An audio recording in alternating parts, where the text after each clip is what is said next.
believe the people who called me here to be the candidate then stabbed me in the back and, having adopted me as a candidate, decided they wanted to put up a mate of theirs instead, and that really made it very hard.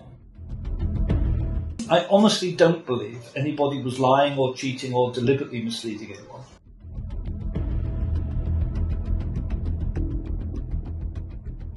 What is there that to stop him from doing what he has just done now? In effect, impose his candidate onto us, say he's our candidate, and what he's going to do about it, in effect, right? And that's what I sort of object to. There was no consultation with us. Yeah, well, I should say I apologise. I mean, I sincerely and it's apologise. not about yourself. It's George's policy. Yeah, I sincerely apologise for that, and I think it was partly a misunderstanding. I mean, I really do think it was partly a misunderstanding. And we had a meeting in Rochdale about 5 weeks ago. Yeah, it's about 5 weeks. Yeah, and who was there apart from you? There was Ibrahim was there. This was Ibrahim still at yeah. And at that meeting, my understanding was, and this appears to have been a misunderstanding, and I honestly don't believe anybody was lying or cheating or deliberately misleading anyone. It was a misunderstanding.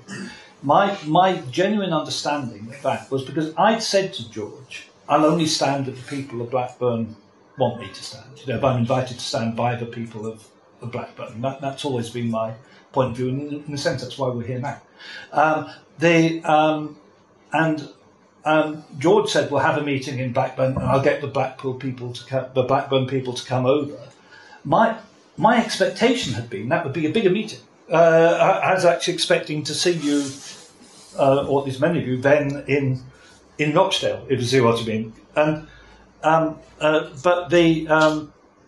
it turned out to be a much smaller and quite a brief meeting. But my understanding from it was that was it being confirmed that the independent people in Blackburn wanted me to stand.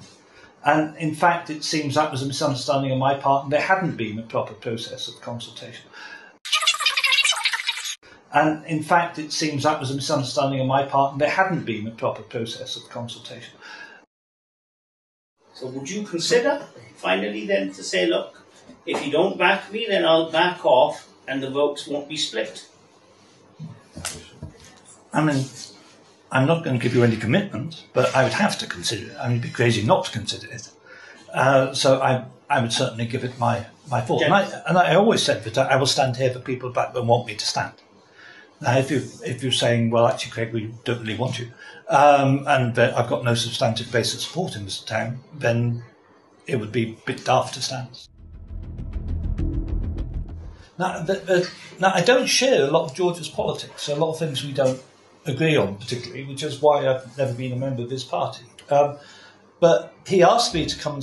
He asked me if I would stand in Blackburn,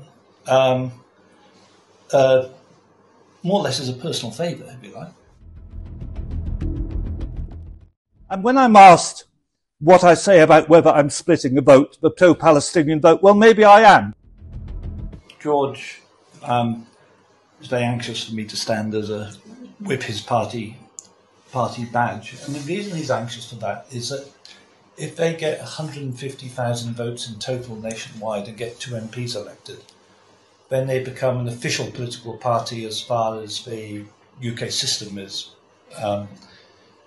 concerned, and they become eligible for government funding, for what's called the short system. And I think that I think it's fairly sure they believe that having me here would be their best chance of getting that second MP, the best chance I've got in the country of getting that second MP.